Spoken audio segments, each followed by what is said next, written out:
Que a paz do nosso Senhor Jesus Cristo prevaleça sempre nas nossas vidas. Que assim seja. Vamos iniciar agora com a oração. Vou pedir para a Rosângela fazer a oração para iniciar o trabalho de hoje. Meus irmãos, fechamos os nossos olhos, elevamos nosso pensamento a Deus e rogamos a assistência necessária para os trabalhos na noite de hoje. Que a paz e a luz permaneçam em nossos corações, que os guias e mentores espirituais do nosso amigo Júlio o estejam ajudando para que as palavras se façam brotar a luz em nosso coração. Assim sendo, eu passo a palavra para o dirigente para dar início aos trabalhos na noite de hoje. Que assim seja. Com essa oração, entregamos a palavra ao seu Júlio e consumimos dessa palavra e colocamos ela em prática. Fique à vontade, seu Júlio. Boa noite, meus irmãos. Boa noite. Muita paz para todos nós. Que assim seja. Permita a Deus que, enquanto nós estivermos com o pensamento elevado ao alto, que nós possamos sentir a presença de Jesus junto a nós. Pois foi Ele mesmo que asseverou que quando 2 ou mais pessoas estivessem reunidas em seu nome, lá Ele estaria. Com certeza Ele passou bem cedo pela nossa casa, preparou o ambiente, deixou uma equipe de espíritos abnegados que nos recepcionaram logo na entrada, nos acompanharam até o assento e desde então já estão trabalhando em torno de nós, retirando energias grosseiras, fruto dos nossos pensamentos ainda muito inferiorizados e nos envolvendo com bênçãos amorosas, despertando em nós a fé e a esperança. Bom, é com muita alegria quando Rosângela nos convida para estudar o Evangelho de Jesus à luz da doutrina espírita e aprender um pouco mais sobre as verdades espirituais. A gente já deixa de antemão um abraço dos que fazem a Associação Espírita Casa dos Humildes, casa que nós fazemos parte, em Casa Forte, que tem um abrigo de vovozinha, sempre à espera da visita de todos vocês. A gente sabe que nas casas espíritas sempre estão chegando pessoas que estão vindo pela primeira vez. E outros já vêm a algumas reuniões, mas oriundos de outras religiões. E é normal, é comum que a gente traga o atavismo que nós construímos. O irmão Elias Super fazia parte lá, né? É um dos fundadores. Eu conheci. E aí o que acontece? Nós trazemos o atavismo de uma fé que a gente construiu e ela está muito enraizada no nosso inconsciente. Daí nós temos dificuldades de assimilar mais rapidamente um estudo em determinado assunto do que em outro. Porque em determinados assuntos nós tínhamos uma religião que bloqueava, não permitia, não aceitava. E ela ainda faz parte do meu bojo de cultura e de intelecto, de aprendizado do passado. Então é preciso que eu expanda a minha mente, é preciso que eu abra a minha mente para novos aprendizados. O que é que o Sr. Allan Kardec traz para a gente como ferramenta de segurança? A lógica e a razão. Então, se o que eu estou ouvindo não faz sentido, não tem lógica, eu nem discuto. Eu não absorvo, não guardo e parto para outro aprendizado. E aí a razão vai nos dizer se a gente está agindo corretamente ou não. Então isso é uma maneira da gente se proteger. Por que é a lógica? A lógica é a busca da verdade. E a verdade é Deus. Então quanto mais a gente se aproximar da verdade, mais nós estamos andando com segurança. E Deus é o amor.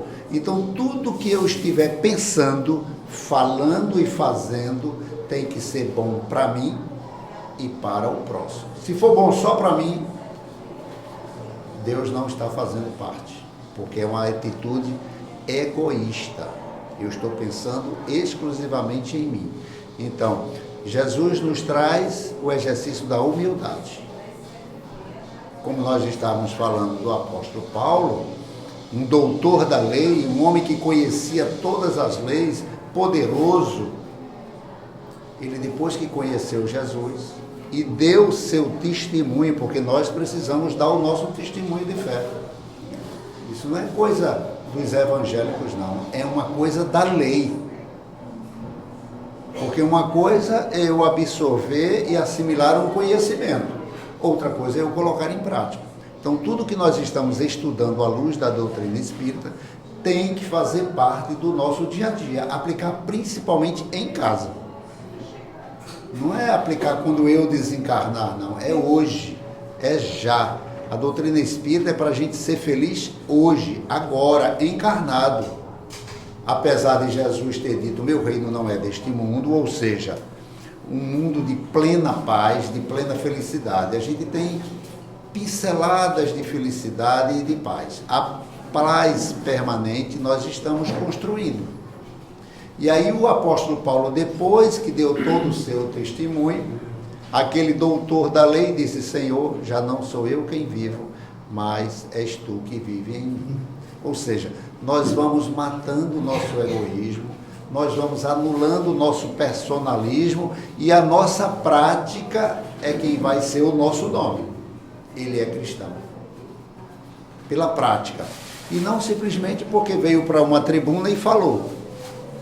Aqui nós estamos falando de um assunto que nós estudamos, fizemos um roteiro e qualquer um de vocês poderia vir para aqui fazer isso. Porque todo mundo que sabe ler e falar, vem aqui, lê e fala. Não tem problema nenhum. Então, a prática lá fora é que vai determinar. Então, para que eu diga que eu sou espírita,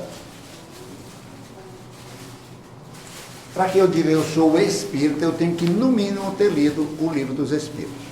No mínimo, eu tenho que ter lido esse livro. E ele é um livro extraordinário. O senhor Allan Kardec foi muito caridoso conosco, porque ele usou a didática que todo aluno numa sala de aula gostaria de ter. O professor dá a pergunta e a resposta. Então eu tenho 1019 perguntas e 1019 respostas sobre todos os assuntos possíveis na ciência, na filosofia e na religião, para tirar nossas dúvidas. Então ele sabiamente, ele inicia o livro, ele não pergunta quem é Deus. Porque se ele pergunta quem é Deus, ele está direcionando Deus para ser uma pessoa. E ele não pergunta o que é Deus. Porque senão ele estaria direcionando para que Deus fosse alguma coisa. Ele pergunta que é Deus. Então, que é Deus? E os espíritos sabiamente dizem, é uma inteligência suprema, causa primária de todas as coisas. Então é uma inteligência. Quando o homem diz, e está lá na Bíblia, no Velho Testamento, Deus criou o homem, sua imagem e... Ué, como é que eu sei que eu me pareço com Deus? Eu já vi Deus para dizer que eu me pareço com Ele? Como eu não pude chegar a Deus, o que é que os homens fizeram? Trouxeram Deus para junto dos homens. Então Deus se parece comigo, não é eu que me pareço com Ele. Então a gente criou aquela ideia, aquela fantasia de que Deus era um velhinho barbudo, sentado numa poltrona, né? Coisa de historinha de Trancoso. Né? Então essa ideia, ela viveu muitos anos, muitos séculos na mente da gente. Então Deus é uma inteligência suprema, que cria tudo, que cria todos. Então, a gente passa a entender Deus de outra maneira, com outros olhos, com outros sentimentos. E aí, lá, como nós somos uma civilização judaica cristã, nós temos lá, crescei e multiplicai-vos. Crescei e multiplicai-vos. Então, todo homem, toda mulher queria se casar e ter filhos. Isso é natural. Vai casar para quê? Porque eu quero ter filhos. Vai casar porque eu quero ter filhos. Né? Se bem que casamento, ele é mais uma necessidade da mulher, não é nem do homem. O homem, quando aparece na foto do casamento, é porque ele fez alguma besteira. Né? Só aparece a mulher, tá? Ou então quando ele se veste mal, a turma começa a olhar para ele. A mulher, quando entra na igreja, todo mundo se levanta. O homem entra, ninguém nem viu. Por onde, Não é verdade? por onde entrou esse rapaz? Era para você ver o homem quando vai entrando. Então é uma necessidade mais da mulher. Mas isso é uma lei natural. Fica na frente. Por quê? Porque para a perpetuação da espécie, de todos os animais na natureza, é preciso que tenha filhos. E o homem, por ser uma espécie diferenciada, ela precisa do gene masculino e do gene feminino.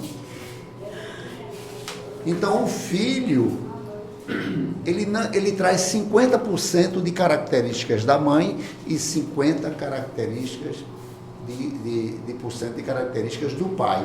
Tanto é que, quando o corpinho começa a se formar, os anticorpos da mulher tenta destruir, porque não pertence a ela os anticorpos do pai. Tenta destruir esse anticorpo. O feto, o bebê, é ele que cria a placenta e o cordão umbilical. Então a placenta e o cordão umbilical não pertencem à mulher, é do bebê, é dele, é ele que cria, para poder se nutrir através do sangue dela. Então não pertence a ela. Então, dentro de toda essa ignorância da humanidade, por falta de conhecimento a respeito de como é que um espírito nasce, porque a ideia primitiva, que está lá no Velho Testamento, era que Deus criava o espírito na hora que criava o corpo. E esse espírito era colocado na hora do nascimento. Então a mulher tinha o bebê ali durante 9 meses, e na hora que ele chorava era que o espírito era colocado por Deus, por causa daquela ideia de que Deus criou o homem como? Do barro, e para dar vida a ele, o que é que Deus fez? Soprou suas narinas. Porque a palavra sopro em hebraico significa, sabe o quê? Espírito. A palavra sopro significa espírito. Soprou no corpo espiritual. Então ele soprou nas narinas. Ou seja, eles não entendiam como é que Deus tinha colocado aquele espírito naquele corpo. Só que quando o espermatozoide do homem se une com o óvulo da mulher, ele passa a ser um ovo. E nessa hora é que o espírito é ligado. E esse espírito já vem acompanhando o casal há um bom tempo. O casal, quando sai do corpo durante a noite, se encontra com o espírito e fazem planos reencarnatórios. Quando nós vamos mergulhar na carne, nós passamos por todo o planejamento reencarnatório de com quem vamos nos casar, aonde vamos morar, em que país, que língua e quantos filhos vamos ter. Está tudo planejado. Eu posso até desistir e modificar meu planejamento por alguma situação, mas ele foi planejado antes do nascimento, do nosso nascimento. Então a gente já veio determinado. E inclusive nós escolhemos com que roupa viríamos. Se era uma roupa clara, se era uma roupa escura, se era uma roupa masculina, se era uma roupa feminina, porque o espírito não tem sexo. Quem define o sexo do espírito é a sua roupagem. Assim que ele nasce, ou quando faz a ultrassonografia, o médico diz, é um menino ou uma menina. A roupa define a sua sexualidade. Embora, né, ele possa trazer no seu psiquismo, né, incomodações. Ele pode trazer incomodações no seu psiquismo de estar achando a roupa desconfortável. Não era bem essa que eu queria, não, mas aquele doutor disse que era importante que eu viesse com essa roupa, então eu vou. Porque na hora de reencarnar, que a gente está no plano espiritual, passando por situações difíceis, a gente promete tudo. Não, eu vou fazer isso, vou fazer campanha do filho todo dia, vou honrar meu pai, minha mãe, eu vou cuidar da minha esposa, eu vou ser o homem mais fiel do mundo, eu vou ser uma dona de casa, e depois a gente esquece, promete tudo. Promete tudo. Impressionante. Então, dentro dessa questão, o senhor Allan Kardec, na pergunta 693, ele pergunta se são contrários às leis da natureza, se nós estamos interferindo a lei da natureza, criar obstáculos para a reprodução, para o nascimento de criança. Se criar dificuldades, né? Usar DIU, usar camisinha, dizer eu não quero ter filho, se esses obstáculos vão, é natural, é normal e é comum. E os espíritos dizem, tudo que embaraça a natureza, é contrário à lei de Deus. Então a lei de Deus, ela é muito sábia, justa, ela não brinca, Deus não joga dados. Eu tenho, um desencarnou, mas eu tenho 15 irmãos. Foi descuido de minha mãe? Não, foi planejamento. Ora, se nós temos lá, na origem dos mundos, não cai uma folha de uma árvore sem que a permissão de Deus, quanto mais nascer uma criança. Quanto mais nascer uma criança. Né? E aí, o que é que acontece? Nós somos geridos basicamente por dois instintos. O instinto de preservação da vida, que é esse que me impede de cometer o suicídio, porque nós temos instintivamente que se defender de perigos. Tanto é que o suicídio ele passa a ser um dos crimes mais hediondos que um espírito possa fazer contra ele mesmo. Você chega numa rua e aí diz, aqui morreu uma pessoa atropelada. Você faz uma prece e vai embora. Mas se disser, aqui uma pessoa se suicidou, sua cabeça já dá 1000, porque a energia é diferente, ela é desagregadora, ela é destruidora do suicida. E nós temos o instinto de reprodução. Isso é instintivo. Instintivo. Quando a gente vê pela rua uma cachorra, uma cadela no cio e vários cachorros atrás dela, sabe por que é que eles fazem aquilo? Para que a espécie dele não entre em extinção. Quanto mais filhos eles colocarem, mais a espécie dele sobreviverá. Então, isso é da natureza, a sobrevivência da espécie. Só que o que acontece é o seguinte, na medida que nós vamos nos envolvendo nesse processo de reprodução, nós trouxemos alguns complicadores. Porque o sexo entre um homem e uma mulher, ele tinha que ter características bem prazerosas, muito prazerosas. Por quê? Porque ele traz muita responsabilidade. Se ele não fosse prazeroso, eu preferiria comer uma fatia de pudim, um pedaço de bolo. Mas como ele tem prazer, ele traz também responsabilidade, ele traz também compromissos. Só que esses compromissos, eles não chegam fortuitamente, não. Eles são pré-estabelecidos. Tudo isso você tem consciência e tem ciência do que está fazendo. Nada é por acaso. Então, o que acontece? Paralelo a esse conhecimento, tá? Existia um economista, ele era um reverendo da igreja anglicana. Ele começou a observar que na igreja dele, ele batizava mais gente do que fazia a missa de sétimo dia. Então, qual é a conclusão que ele teve? Está nascendo mais gente do que morrendo. E aí ele teve uma preocupação e disse, um dia a população vai crescer tanto que não vai ter mais como alimentar esse povo. Porque está nascendo mais gente do que morrendo. Como é que a gente vai alimentar esse povo no futuro? Veja, isso é uma ideia lá em meados do século XVII. E aí o que acontece? Paralelo a ele, a gente recebe Marx tinha uma ideia a nível de materialismo, né? Ou seja, Marx tinha uma ideia de que era muita gente e pouca produção. Então, como é que a gente vai alimentar esse povo todinho se nós não estamos produzindo alimento? E aí, dentro dessa ideia dele, eles chamam a atenção e começam a ver que os filhos dos proletários, que era aquele povo pobre, era em quantidade muito maior do que aqueles que tinham o poder, que eram realmente os proprietários, né, os capitalistas. Eles eram poucos com muito dinheiro e os pobres eram uma imensidão de gente. Então, o que é que ele pensou? Ele começa a criar a teoria de propriedade. Ele cria uma teoria de propriedade. Mas para eu ter propriedade nas leis do governo, eu precisaria ter propriedade dentro da minha família.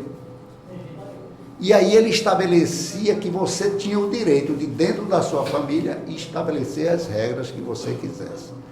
Veja que esse processo, para que a gente vá se livrando do egoísmo e da ganância e do materialismo, levou muita gente a sofrer. Porque junto com Marx e Engels, que eram esses dois pesquisadores, nós tínhamos uma enfermeira, Margaret Sanders. A mãe dela morreu depois de ter 11 filhos e morreu de parto. A mãe dela morreu de parto. E aí o que é que acontece? Ela começou a perceber que os irmãos dela eram todos proletários, ou seja, eram empregados dos capitalistas. Então, se diminuísse a quantidade dessas crianças com dificuldade, o capitalismo iria diminuir, então a sociedade iria ser mais igualitária. Então, o que é que acontece? Ela teve a ideia de criar uma maneira de impedir o nascimento das crianças dos pobres. Mas como eu vou impedir que um pobre tenha filhos?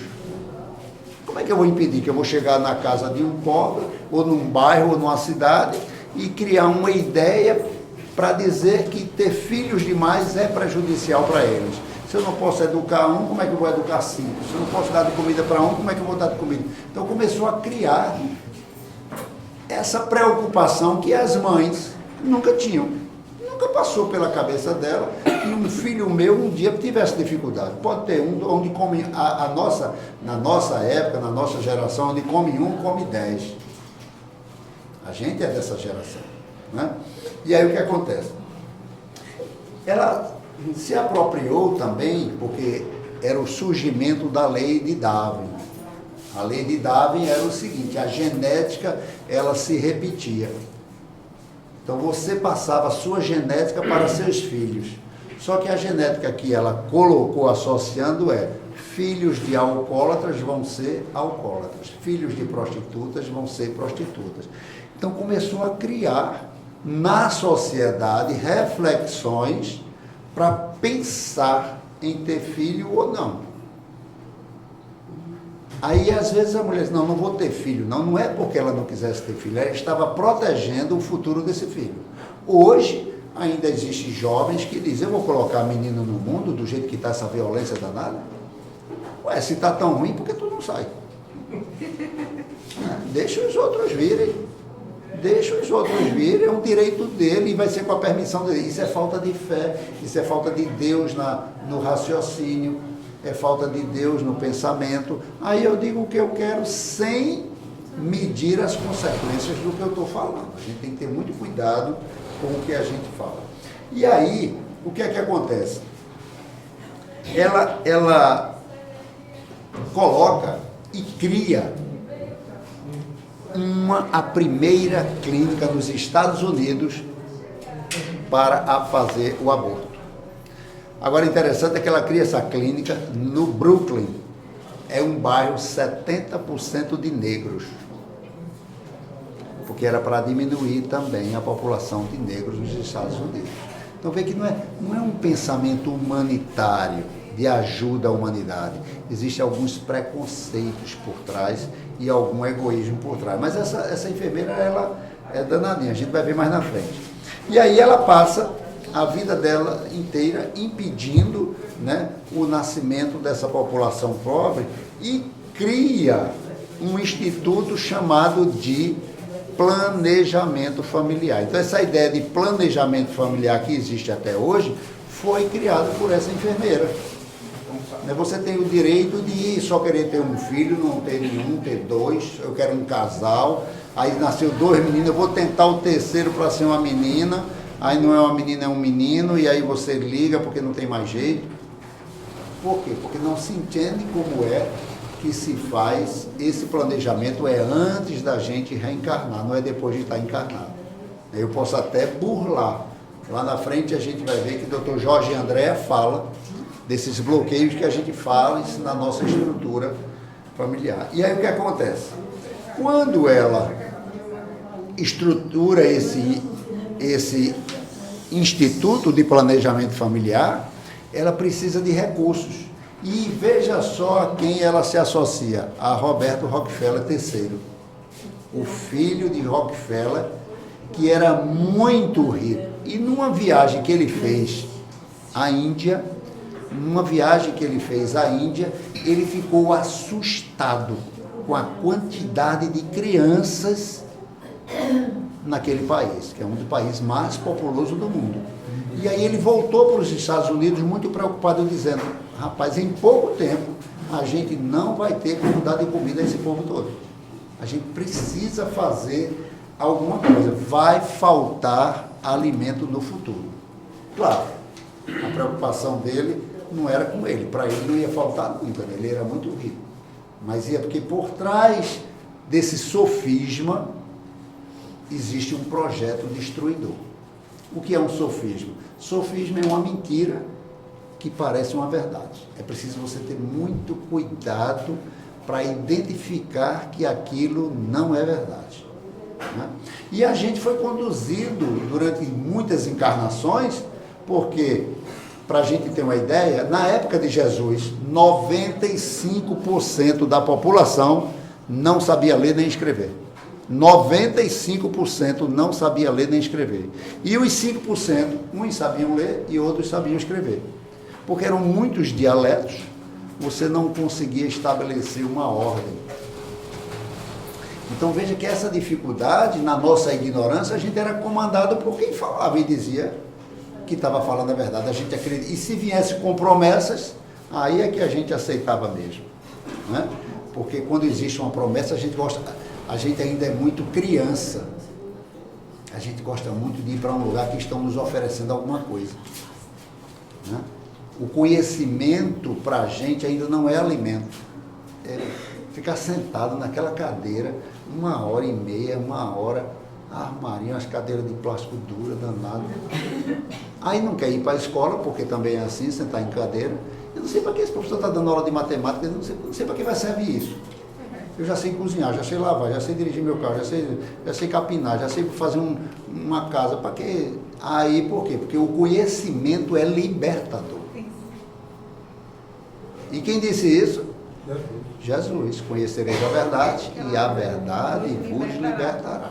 Então o que a gente está aqui é se apropriando de conhecimentos para aplicar na nossa vida, no nosso lar, no nosso ambiente de trabalho, na nossa vizinhança, para a gente ir se libertando e ajudando outras pessoas a se libertar. E aí o que acontece? Esse Rockefeller, ele começou a patrocinar a indústria de preservativos, o DIU e as camisinhas e as pílulas anticoncepcionais. Começou a patrocinar e dar de graça, que era para fazer um planejamento familiar. E aí, bloqueando o sonho das mulheres, que era ter filhos, né? Porque aquela ideia ia de choque com a sua natureza, com o seu desejo, mas por trás era colocado uma necessidade, que é o sofisma, né? Nós não precisamos de nada, a gente tem tudo. Deus nos criou perfeitos. Deus não faz nada pela metade, não. A mulher não precisa do homem para ser feliz, nem o homem precisa da mulher para ser feliz. O homem precisa de uma mulher para fazê-la feliz, não, para ser feliz com ela. E ela precisa do homem para ser feliz com ela. Ela já é feliz, ela só vai ser feliz com alguém. Ele já é feliz, ele só vai ser feliz com alguém. Porque se ele não for feliz, ele vai continuar infeliz. Porque nós fomos criados por Deus perfeitos. Essa perfeição nossa está precisando ser colocada em prática. A gente precisa acreditar mais no amor, na bondade, na capacidade de ajudar. E aí, até os dias de hoje, essas fundações vêm patrocinando os estudos de sociologia, né, que vão incluindo nomes diferentes para ir confundindo a gente. O nome agora é engenharia humana, ou seja, para criar os bebês de laboratório, só para quem tem condições, porque as que não têm condições continuam indo.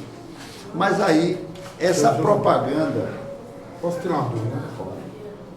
Me desculpe estar perguntando. Não, de maneira nenhuma. É porque, pelo que eu entendi, eu ainda não li essa parte do livro dos estudos, não. Mas é uma coisa tão profunda que entra em choque até a nossa realidade. Quer dizer que, a partir do momento que eu estou evitando uma reprodução através da preservativa e do DIU, eu estou indo contra a natureza, né? Isso. Ponto. Bom. Ponto. Quer dizer que a gente tem que entregar nosso destino a Deus para Ele agir da melhor forma em termos de reprodução. Quer dizer, o que a gente hoje tem em mente, que a gente tem que ter um número de filhos limitados, foi influência de pessoas que queriam distorcer a natureza. Exatamente. Está tudo planejado, veio planejado. Se você veio para ter um, só vai ter um. Se você não veio para ter nenhum, não adianta fazer tratamento, gastar, não vai ter. E se veio para ter 10, vai ter condições de cuidar dos 10, porque Deus não coloca fardos pesados em ombros fracos. Criar 10 filhos. Não coloca. Tá? Então o que acontece? Então é um raciocínio estruturado para ir colocando mais dificuldade para os espíritos reencarnarem. E aí essa fundação, que ela vai patrocinando essas pílulas e esses anticoncepcionais, ela começou a perceber o seguinte: a mulher começou uma era da indústria, né? Ela começou a ter as máquinas auxiliando mais nos trabalhos, ela começou a ter mais tempo para cuidar dela. Então ela começou a estudar e começou a se esclarecer. Então ela disse, não, na hora que eu quiser ter filho, é só tirar o DIU, não usar a camisinha, não tomar a pílula e eu tenho meu filho. E aí eles ficaram preocupados com isso, com essa independência dela. Não, o bloqueio tem que ser sempre, a gente tem que impedir que nasçam essas crianças, porque senão vai aumentar a população, que cresce geometricamente, ou seja, 1, 2, 4, 8, 16, 32, e o alimento cresce aritmeticamente, 1, 2, 3, 4, 5, 6, ou seja, a população vai ficar sem alimento. Então eles precisavam criar uma outra ideia. E qual foi a ideia? A mulher precisa sair de casa para trabalhar. Isso não foi por acaso não, isso foi tudo planejado. A mulher precisa sair de casa para planejar. Ao sair de casa para trabalhar, ela se cansa e ela não tem tempo de cuidar das crianças, então é melhor não ter filho agora. É tudo planejado, é tudo estruturado, nada é por acaso. As mulheres hoje não trabalham, por isso é porque foi tudo estruturado, tudo planejado. Pelo homem, foi. Mas casal inteligente, ele planeja para ter um filho. Faz o planejamento. Antes de reencarnar. É pronto. Quando a gente vem, já vem com tudo estabelecido. Eu posso alterar. Mas doutor Jorge André, ele deixa para nós, né? E a gente vai ver mais lá na frente o que é que acontece. Então essa propaganda, né? Ela vai se tornando cada vez mais forte, né? Então eles vão inclusive mudando a maneira de fazer as perguntas. Fazer uma pergunta. Aí você chega num público e faz uma pergunta: qual era a mulher que teria coragem de assassinar seu filho dentro da barriga? Ninguém levanta a mão. Ninguém levanta a mão. Porque é uma pergunta muito violenta, né? É uma pergunta... Aí a pergunta, ela toma uma outra forma. Quem é a favor do controle da natalidade? Olha, mudando a pergunta. Aí todo mundo levanta. Aí todo mundo levanta a mão. Todo mundo levanta a mão, né? Ou seja, eles deixam de fazer essa pergunta e coloca uma outra questão para que você concorde com ela sem saber que está concordando com um crime. Ô, senhor Dudu, desculpa por interromper de novo, que é um assunto que está gerando até um pouco de Tensão. Não, de dúvida, né? Tensão não, que a gente está aqui, tem que estar com a mente aberta, né? Veja, o senhor começou dizendo que o senhor Kardec, ele foi muito sábio, que ele fez muitas perguntas. Em que ele deixou claro que a gente quer botar a razão acima de tudo. Se não tiver uma coisa e não tiver razão, a gente está sendo fanático, né? Não está trabalhando. Razão e a lógica. Lógica, foi. O senhor disse razão e lógica, eu estava querendo lembrar a palavra lógica. Sendo que, quem sou eu para questionar o livro dos Espíritos e o Evangelho, né? A partir de que momento uma pergunta pode se tornar, eu vou usar essa palavra, mas para você entender, obsoleta. Porque isso está tão arraigado, está tão que se torna até uma verdade absoluta, entre aspas, viu? Hoje em dia a gente está acreditando muito na independência da mulher em todos os sentidos. Eu concordo com o senhor que a gente tem que entregar a nossa vida a Deus, mas tem algumas coisas que a gente planeja aqui nesse plano, como a independência da mulher, a necessidade dela ter filho ou não, que o senhor está dizendo que a gente foi condicionado no decorrer do tempo para a gente interferir na natureza. A partir de que momento eu, como um homem moderno, entre aspas, homem moderno, posso dizer que Allan Kardec pode estar equivocado? Eu não estou sendo pretencioso do que sou eu para questionar Allan Kardec. A partir de que momento a gente pode dizer que Allan Kardec estava sendo... na época ele podia ter essa visão, mas hoje essa visão está um pouco ultrapassada, a palavra ultrapassada. Eu posso ter essa afirmação ou eu estou sendo um pouco ignorante? Ele fez uma pergunta e ele mesmo respondeu. Não, é porque eu tenho essa dúvida. Não, a partir do momento que eu faço uma pergunta e eu não tenho certeza da pergunta, então essa pergunta ela não tem valor, entendeu? Eu tenho que ter argumentos para colocar. O senhor Allan Kardec traz para a gente as leis de Deus, as leis espirituais.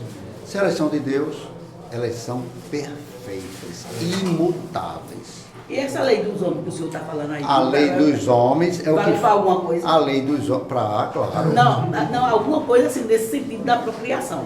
Sim, mas veja só. Aí a gente vai terminar a palestra. Senão eu vou dizer o fim e vou dizer boa noite. Pois eu quero aí, eu Porque tenho a que chegar conclusão aí. dessa confusão toda está na continuidade da fala, né? Porque se eu disser o fim, vocês estão doidos para ir embora já. Não, é porque eu sou assim, eu leio o livro de Ansiosa, lê o fio de trás para frente. eu começo a ler, aí depois eu começo. Tá entendendo? Mas eu queria saber. Aí. Desculpa. Desculpa aí, viu? É tão assim que você está falando. Não, mas mas olha, veja eu só. quero saber. A fé espírita, só fazendo esse parênteses, a fé espírita, pessoal, guardem isso, é uma fé raciocinada. O espírita, ele não crê que Deus exista. Se assustaram com isso? Não quer? Como O é? espírita não crê que Deus existe. Oxi. Ele tem certeza. Eu Ele tenho tem certeza. entendeu? Então, é diferente de crença. Crença eu tenho hoje, amanhã eu não creio mais. Quando eu tenho certeza, é a certeza que aqueles cristãos primitivos tinham quando iam ser devorados pelos leões, cantando hosanas. Por que eles iam tão felizes? Porque eles sabiam que não iam morrer.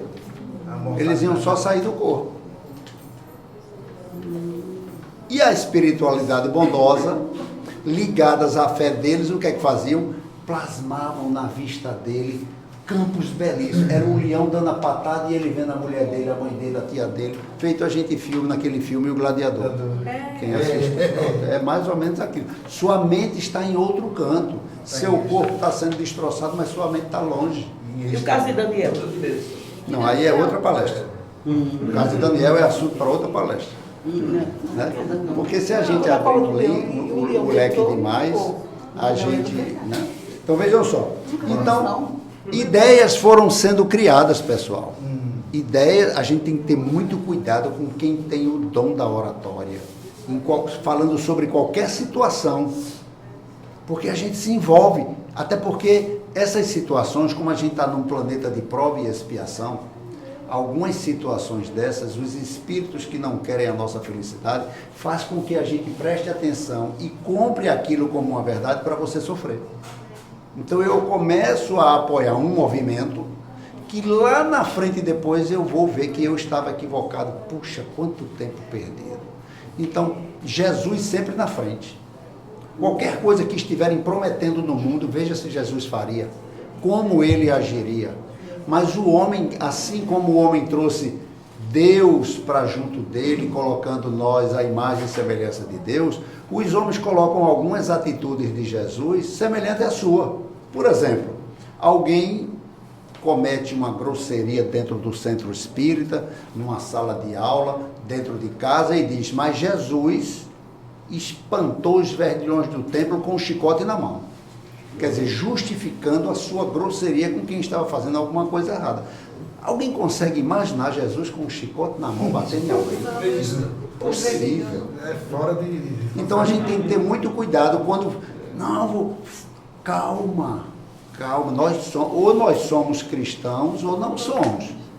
O verdadeiro espírita, ele é um cristão. Então eu não agrido e eu não defendo situações as quais não seja boa para todos. Para todos. Pensar muito. Tem que pensar muito. E aí o que acontece? Essa ideia, né, do aborto, ela foi naturalmente aos pouquinhos sendo colocado como sendo um sistema e um direito reprodutivo da mulher. Isso foi colocado assim, ó, ela tem o direito de ficar ou não, colocar para frente ou não aquela gravidez. Isso foi entrando por causa dos ativistas, né, os feministas e os egoístas, e eu não, e aí é um direito meu, o corpo é meu, e aí vai. Só que o Dr. Peterson, ele, na época que foi criada o ecocardiograma, né, que o eco fazia a ultrassonografia, que você filmava o útero, algumas mulheres iam para o consultório e tinham medo. Eles disseram: não, eu vou filmar um aborto, colocando, né, a câmera introduzindo no útero da mulher, e aí eu vou colocar uma câmera e mostrar para elas que o procedimento é muito fácil, porque o procedimento, sabe como é? É um tubo que suga o feto. Só que como o cano é muito pequenininho, o feto não pode sair inteiro, então vai puxando aos pedaços, puxa um braço, depois puxa a mão, puxa a cabeça e vai espedaçando. Só que quando ele foi ver o filme, o bebê tinha 3 meses. E ele se encolheu no canto do útero, se protegendo, se defendendo. Como o nome desse filme é O Grito do Silêncio, pode entrar no YouTube lá que tem, Netflix, não sei. O Grito do Silêncio. Quando o bebê viu que não tinha escapatória, ele deu um grito, só que ninguém escutou. Ele, depois que viu esse filme, ele já tinha feito mais de 5.000 abortos. Ele se tornou mundialmente um defensor da vida. Amém. Passou a ser um defensor da vida e lutando contra o aborto, né? Porque nos Estados Unidos hoje, não se assustem não, a mulher tem o direito de abortar o filho com 9 meses. 9 meses, ela tem o direito, ela de lei, é lei, ela tem o direito. É um povo muito materialista, apesar de serem evangélicos na sua grande maioria, mas não lida com a ideia do Espírito. Por isso que a doutrina espírita é o consolador prometido por Jesus, né? Então esse filme, ele é assim, horrível para se ver, ele é impressionante. Como é também impressionante, pessoal, porque Jesus, ele é defensor da vida. Não é da vida do ser humano, não. É de qualquer vida. Então, se você colocar no YouTube hoje, como é, bote lá, como é que o meu pratinho de carne chega no frigorífico, você vai deixar de comer carne. Porque você não tem ideia do que é que o boi, a galinha, o peixe, o bode, o porco passa. Não tem ideia. Você só vê aquela bandeja, mas não sabe o sofrimento e a tortura que ele passa. E a ciência, eu estou fazendo um parênteses em defesa da vida como um todo no planeta, a ciência já prova cientificamente que você consegue proteínas muito mais saudáveis do que a animal, nas raízes, nos grãos e nos legumes. Proteínas numa qualidade bem maior, bem mais sadia, que vai agredir menos seu intestino e não precisa tirar a vida de ninguém. Meu amigo, eu tenho um amigo que trabalha comigo, ele é vegetariano. Ele não é religioso, não tem religião nenhuma, mas é vegetariano. Entendeu? O vegetariano, ele não é melhor do que Nem ninguém. peixe ele come. Ele não é melhor do que ninguém.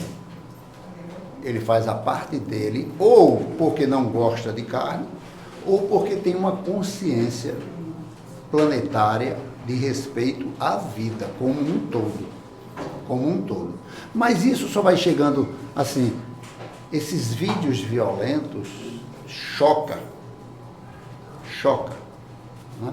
E algumas pessoas até tomam atitude de não querer mais. Se a gente tirar a carne vermelha, já fez grande parte.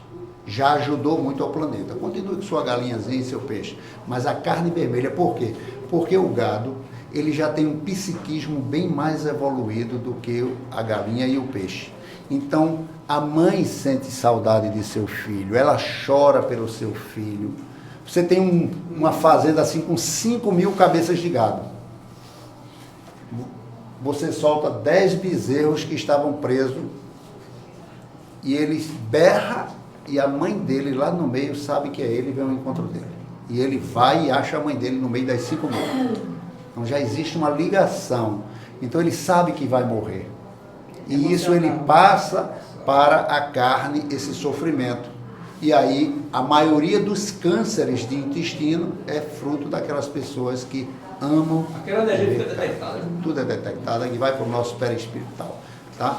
Bom, mas no nosso processo evolutivo ainda é permitido a gente comer carne. Mas a tendência nessa transição planetária é o homem deixar de causar sofrimento nos seus irmãos inferiores. Né? São nossos irmãos, são filhos de Deus, do mesmo Pai.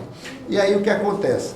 Eles começaram a criar, e os governos soltam, você vê discussões políticas, e jogam assim, aumentam o número para assustar todo mundo. Bom, eu jogo lá, ninguém vai pesquisar se é verdade ou não. 100.000 mulheres morrem por ano de aborto clandestino.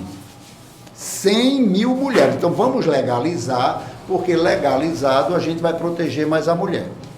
E aí alguns estudiosos que combatem o aborto foram no SUS, em todo o país, e começaram a fazer uma pesquisa bem minuciosa de quantas mulheres procuravam o SUS depois de praticar um aborto. Porque a mulher, quando pratica um aborto clandestinamente, ela sempre vai para o SUS. Por quê? Porque o trabalho é feito nas carreiras, clandestino, e sempre deixa um pedaço lá dentro do útero e começa a incomodar ela, então ela precisa ir para um tratamento e fazer a limpeza. Dessas 50.000, né, porque se foram 100.000, 50.000 procuraram, 60 das 50.000, 60 mulheres morreram de parto na hora do aborto. 60 mulheres, só 60 mulheres. Só que a Organização Mundial de Saúde diz que o que mais mata a mulher durante o parto, é a pressão alta e a hemorragia.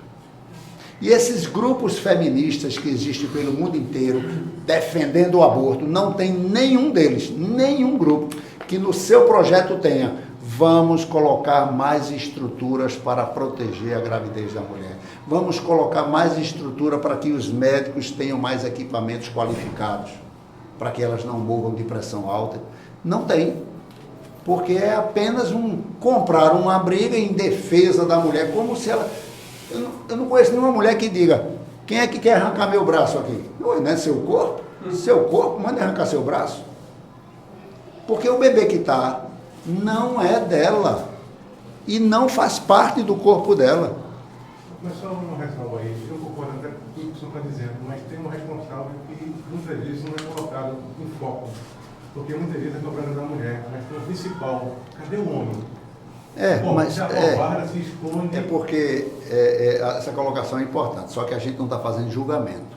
A gente está colocando que, infelizmente ou felizmente, eu acho felizmente, porque eu acho a mulher muito mais inteligente do que o homem, eu acho, O espírito, quando mergulha com o corpo feminino, ela traz muito mais estrutura de responsabilidade, de compromisso, do que quando vem numa roupa masculina. Porque, na verdade, ela só engravidou porque ela quis. Independente de homem. O homem pode querer ter um filho à vontade, mas ele nunca vai ter. Só se a mulher quiser. Então estará sempre na mão dela essa responsabilidade de ter um filho. Eu quero ter um filho. E o que é que ela faz para ter um filho? Sexo. Mas tem uma questão do aborto. Mas ainda a experiência, tá? Mas tem a questão também do estupro, no caso.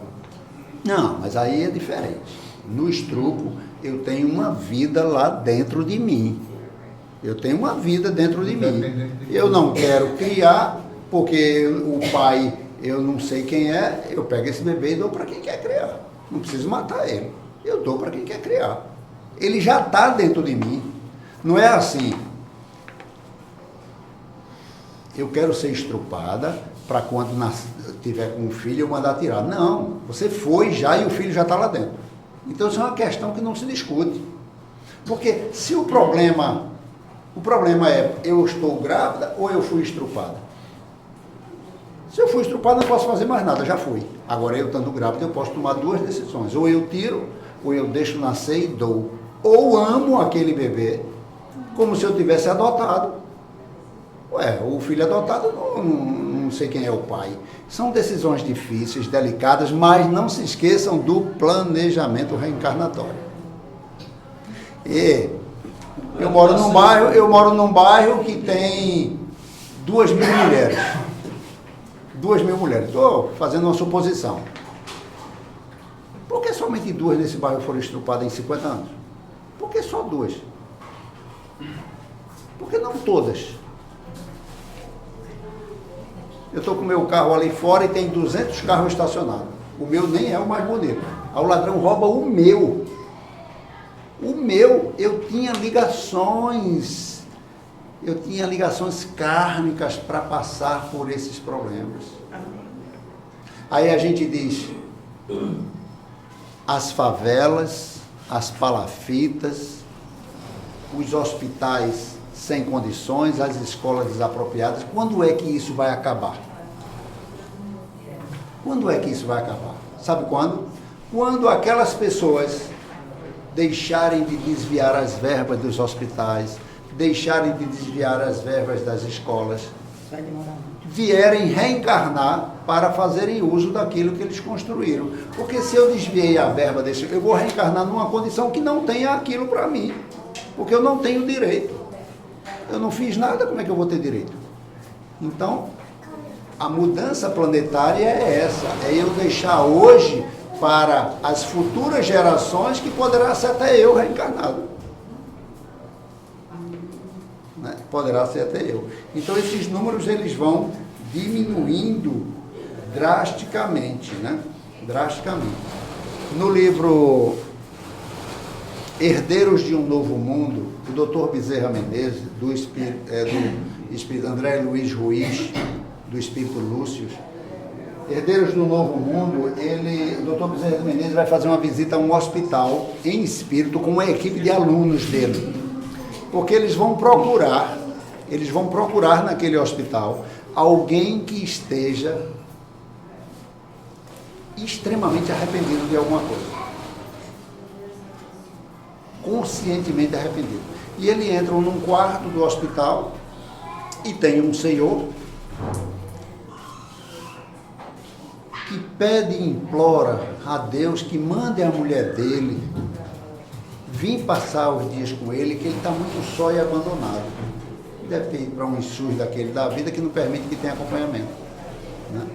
E ele pede, porque eu estou com saudade dela e tal, tudo. Mas no meio dessa prece dele, ele introduz, aquela condenada está bem saindo com o vizinho.